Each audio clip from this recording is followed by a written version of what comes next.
Movie के शुरू में दो नेबरिंग कंट्रीज दिखाए जाते हैं। ये दो बिल्कुल मुख्तलिफ कंट्रीज हैं। एक कंट्री पर लालची किंग हेनरी की हुकूमत है जो कि इंसानों की कंट्री है, जबकि दूसरी कंट्री मोर्स की है जिसमें मैजिकल क्रिएचर्स रहते हैं। हम देखते हैं कि एक ट्री पर छोटी उम्र की फेरी रहती है, वो बहुत ही अच्छी है और सबके साथ उसकी दोस्ती है। उसका नाम मेलेफिसेंट है। एक दिन जहाँ ह्यूमन किंगडम से एक बच्चा आता है और ज्यूल रिवल से एक ज्यूल चोरी करता है। मेलेफिसेंट को पिक्सीज, नॉटग्रास, हेजलेट और फ्लैटर बताते हैं कि एक बच्चा आया है और उसने चोरी की है। वो जल्दी से वहाँ जाती है, उससे बात करती है और वो ज्यूल लेकर वापस रिवर में फेंक देती है।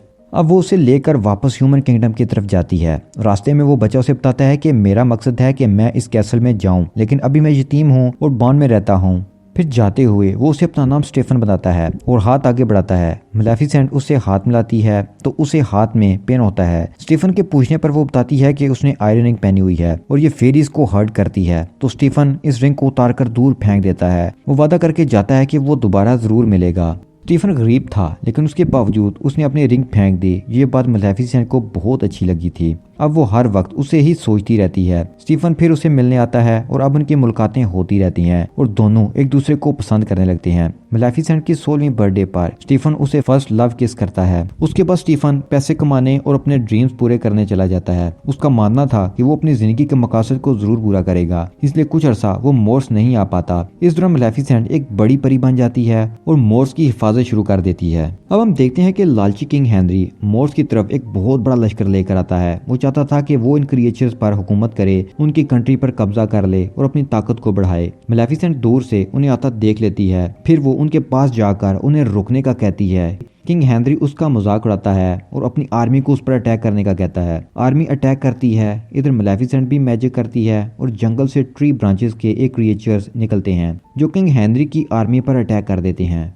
वो ह्यूमंस को बुरी तरह मार रहे होते हैं। क्रिएचर्स के सामने इंसानों की फोर्ट टिक नहीं पा रही थी। फिर मेलेफिसेंट किंग हेनरी के पास आती है। जब वो उसे अपने आयरन आर्मर सूट के हाथ से टच करता है तो मेलेफिसेंट दूर जा गिरती है क्योंकि फेरीज को आयरन हर्ट करता है। अब किंग हेनरी मौका पाकर वापस अपने कैसल में भाग जाता है। कैसल वापस आने के बाद किंग हेनरी बीमार पड़ जाता है। वो ऐलान करवाता है कि जो भी मेलेफिसेंट से उसका बदला लेगा वो उसे किंगडम का किंग बना देगा और अपनी बेटी का हाथ भी उसे देगा। स्टीफन जो कि उसका केयर टेकर है वो भी ये सब सुन लेता है। हम जानते हैं कि स्टीफन का ये एम था कि वो एक दिन कैसल में जाएगा। वो कैसल में तो किसी तरह आ गया। अब वो किसी बड़े ओहदे रुतबे पर बल्कि किंग के तख्त तक पहुंचना चाहता था और इसके लिए वो कुछ भी करने को तैयार था। वो मोर्स में आता है और मेलेफिसेंट को मिलता है। वो दोनों बैठकर पुराने वक्त को याद करते हैं और दुखी हो जाते हैं। फिर मौका मिलते ही स्टीफन उसे पीने के लिए कुछ देता है, जिसे पीते ही मेलेफिसेंट बेहोश हो जाती है। स्टीफन उसे मारने लगता है लेकिन उसे हिम्मत नहीं होती। फिर स्टीफन को उसके विंग्स का ख्याल आता है। वो आयरन चैन निकालता है। वो कुछ बहुत बुरा करने वाला था। जब मेलेफिसेंट की आंख खुलती है तो वो देखती है कि उसके विंग्स गायब हैं। उसे बहुत पेन हो रहा है। वो डर से चिल्लाती है। स्टीफन को जरा रहम नहीं आता और वो उसके विंग्स लेकर कैसल की तरफ चला जाता है। वो किंग के पास पहुंचकर मेलेफिसेंट के विंग्स दिखाता है और दावा करता है कि उसने मेलेफिसेंट को मार दिया है। ये सुनकर किंग उससे बहुत खुश हो जाता है। इधर हम मेलेफिसेंट को देखते हैं जो पहले मोर्स में उड़ती फिरती थी, लेकिन अपनों की गद्दारी की वजह से अब उसके विंग्स नहीं थे और दिल भी टूट चुका था। अब वो पैदल चलने पर मजबूर है। वो चलते चलते एक जगह पहुंचती है जहाँ एक इंसान कौवे का शिकार कर रहा था। मेलेफिसेंट अपने मैजिक से इस कौवे को इंसान बना देती है। शिकारी भाग जाता है और उस कौवे का नाम डाइवल था। क्योंकि मेलेफिसेंट ने उसकी जान बचाई थी इसलिए वो इसका सर्वेंट बनकर उसकी खिदमत करना चाहता है। वो उसे ह्यूमन किंगडम में जासूसी के लिए भेजती है, जो उसे आकर बताता है कि स्टीफन ने किंग की बेटी से शादी कर ली है और अब वो किंगडम का किंग बन गया है। इस गद्दारी पर मेलेफिसेंट बहुत गमज़दा होती है और गुस्सा भी। वो मैजिक करती है और मोर्स किंगडम को, जो अभी तक बहुत खूबसूरत और सरसब्ज किंगडम थे, उसे ब्लैक किंगडम में बदल देती है। फिर वो सब क्रिएचर्स की मलका बनकर रूल करने लगती है। कुछ वक्त ऐसे ही गुजर जाता है और एक दिन डाइवल उसे आकर बताता है कि स्टीफन के यहाँ बेटी की पैदाइश हुई है और आज उसकी खुशी में जश्न मनाया जाएगा। सेलिब्रेशन शुरू होती है तो वहाँ 3 पिक्सीज आती हैं। वो स्टीफन की इजाज़त से उसकी बेटी को ब्लेसिंग्स देती हैं कि अरोरा खूबसूरत हो, हर कोई उसे पसंद करे और हमेशा खुश रहे। इसी दौरान वहाँ मेलेफिसेंट आ जाती है। वो अरोरा को कर्ज करती है कि पिक्सीज की ब्लेसिंग्स के मुताबिक वो खूबसूरत हो, हैप्पी हो, लेकिन 16 बर्थडे पर वो चरखे की सुई पर हाथ जख्मी कर बैठे और ऐसी नींद सो जाए जिससे वो कभी ना उठ सके। किंग स्टीफन उसे कर्ज वापस लेने की रिक्वेस्ट करता है तो मेलेफिसेंट उसका मजाक उड़ाती है। वो कर्ज में एडिशन करती है कि वो इस नींद से तब उठे जब उसे ट्रू लव किस मिले। मेलेफिसेंट और स्टीफन दोनों जानते हैं कि ट्रू लव एग्जिस्ट ही नहीं करता।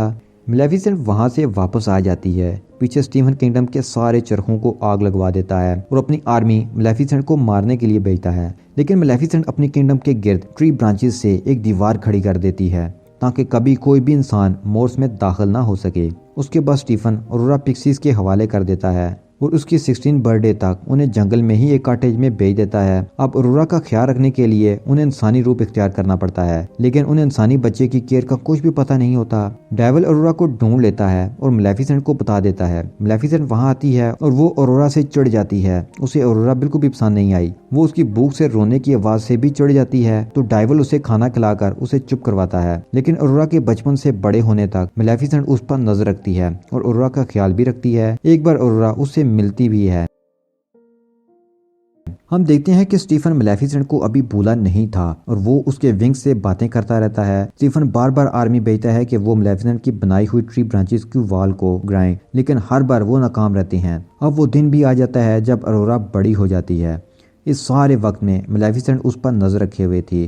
अरोरा मोर्स किंगडम के बारे में हमेशा क्यूरियस रहती थी। वो एक दिन इस वॉल के करीब उसे देखने आ जाती है। उस स्टीफन की आर्मी भी आ जाती है। मेलेफिसेंट अरोरा को बेहोश कर देती है। उस स्टीफन की आर्मी को तबाह करने के बाद अरोरा को लेकर चली जाती है। अरोरा को जब होश आती है तो वो मेलेफिसेंट को बताती है कि वो जानती है कि मेलेफिसेंट ही इसकी गॉड मदर है, जो बचपन से अब तक उसका ख्याल रखती आई है। अब हम देखते हैं कि अरोरा अक्सर औकात मोर्स आती रहती है। मोर्स के तमाम क्रिएचर्स के साथ उसकी अच्छी दोस्ती हो जाती है। हम मेलेफिसेंट के दिल में भी उसके लिए एक नरम गोशा पैदा हो चुका था। वो उसकी केयर करना शुरू हो जाती है, इसलिए वो अपना कर्ज वापस लेने की कोशिश भी करती है, लेकिन वो कर्ज वापस लेने में कामयाब नहीं हो पाती।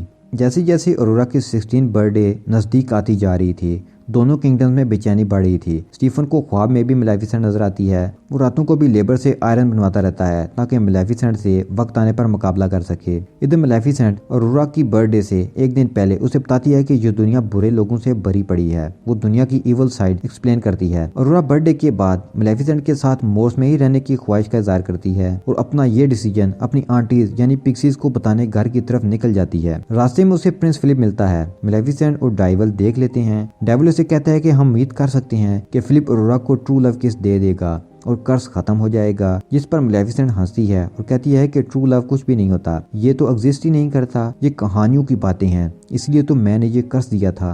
अब अरोरा कॉटेज में पिक्सीज के पास आती है और उन्हें अपने डिसीजन के बारे में बताती है कि अब वो मोर्स में रहेगी, जिस पर पिक्सीज उसे उसकी कर्ज की सारी कहानी सुनाती हैं। वो दुखी होकर मोर्स आती है और मेलेफिसेंट से उस कर्ज के बारे में पूछती है। वो दुखी थी और उसकी बात सुने बगैर कैसल की तरफ आ जाती है, जबकि मेलेफिसेंट डेविल को फिलिप को लाने का कहती है। इधर अरोरा कैसल में स्टीफन से मिलती है। वो उससे गुस्सा होता है कि तुम वक्त से पहले क्यों आ गई और उसकी सेफ्टी के लिए उसे रूम में बंद कर देता है। मेलेफिसेंट के साथ जंग और उसे पकड़ने की प्लानिंग में लग जाता है। अरोरा डोर नॉक करती है, कोई नहीं खोलता, लेकिन वो ट्राई जारी रखती है तो एक मेड डोर खोल देती है। वो बाहर आकर कैसल के डंजन में पहुंच जाती है। वहाँ वो मैजिक से बने स्पिनिंग व्हील की सुई पर फिंगर रख कर कर्ज के मुताबिक सो जाती है। इधर मेलेफिसेंट को भी कर्ज पूरा होने की खबर हो जाती है। वो फिलिप को घोड़े पर रख कर कैसल की तरफ आ रही होती है। वो अरोरा को बचाना चाहती है, इसलिए वो यहाँ आई है। कैसल पहुंचकर वो देखते हैं कि कैसल के गिर्द आयरन ट्रैप्स हैं ताकि मेलेफिसेंट को पकड़ा जा सके। डेविल मेलेफिसेंट को मना करता है कि अंदर मत जाओ, लेकिन वो जान का रिस्क लेकर कैसल में दाखिल होने लगती है। वो फिलिप को लेकर कैसल में दाखिल होने में कामयाब हो ही जाती है।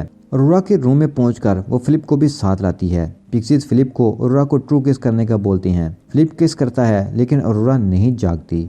पिक्सीज इसे रूम से बाहर ले जाती हैं। मेलेफिसेंट ये देखकर दुखी हो जाती है और अरोरा से माफी मांगते हुए प्यार से उसके फोरहेड पर किस करती है, लेकिन ये क्या, किस करते ही अरोरा आंख खोल देती है। हुआ ये था कि मेलेफिसेंट ने उसे माँ की तरह प्यार किया था और बचपन से बड़े होने तक उसका ख्याल रखती आई है, उसे हर मुसीबत से बचाया। दोस्तों, आम सूरत-ए-हाल में हम प्यार लड़का लड़की का ही कहते हैं, लेकिन माँ बाप का प्यार फितरत कहलाता है, यानी नेचर। इसी ट्रू लव ने मैजिक दिखाया और अरोरा का कर्ज खत्म हो गया। अब दोनों एक दूसरे को देखकर खुश होती हैं। इधर स्टीफन को मेलेफिसेंट के कैसल में होने की खबर हो जाती है। मेलेफिसेंट अरोरा की ख्वाहिश पर उसे मोर्स में ले जाने के लिए साथ ले लेती है। अभी वो हाल ही में पहुंचते हैं कि एक आयरन जाल उस पर गिरता है और वो फंस जाती है। इस आयरन जाल से उसे कमजोर कर दिया जाता है। अरोरा आगे बढ़ती है, लेकिन सोल्जर उसे पकड़ लेते हैं। मेलेफिसेंट डेविल पर मैजिक करके उसे ड्रैगन बना देती है, जो सोल्जर्स को मारकर मेलेफिसेंट से आयरन चैन उठा देता है। लेकिन सोल्जर्स डेविल को पकड़ लेते हैं और मेलेफिसेंट को भी आयरन शील्ड में घेर लेते हैं।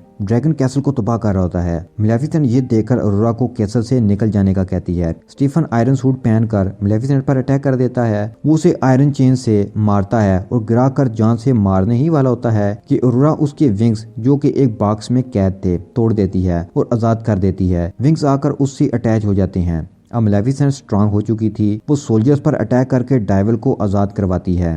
फिर अपने पांव पर लगी स्टीफन की चेन से उसे घसीटते हुए कैसल की विंडो तोड़ती हुई बाहर ले जाती है। वो उसे छत पर ले आती है। चेन से खुद को आजाद करवाकर वो उसे मारने वाली होती है, लेकिन वो उसे नहीं मारती, छोड़ देती है। वो वापस होने लगती है कि स्टीफन बुज़दिलों की तरह पीछे से वार करता है और कैसल की छत से दोनों नीचे गिरने लगते हैं। रास्ते में मेलेफिसेंट अपने विंग्स खोल देती है और हवा में ही रह जाती है, जबकि स्टीफन नीचे गिरकर मर जाता है। अब हम देखते हैं कि मोर्स में वापस आकर मेलेफिसेंट मोर्स को असल हालत में वापस ले आती है, वाल को खत्म कर देती है और अरोरा को ह्यूमन किंगडम की क्वीन, मोर्स की यूनिफाइड क्वीन बना देती है। इस मूवी का मैसेज ये है कि ट्रू लव लाजमी नहीं लड़का लड़की का ही हो, ये आपके दूसरे रिश्तों का भी हो सकता है, जैसे दोस्त, औलाद, माँ बाप। और यहीं पार्ट 1 खत्म हो जाता है।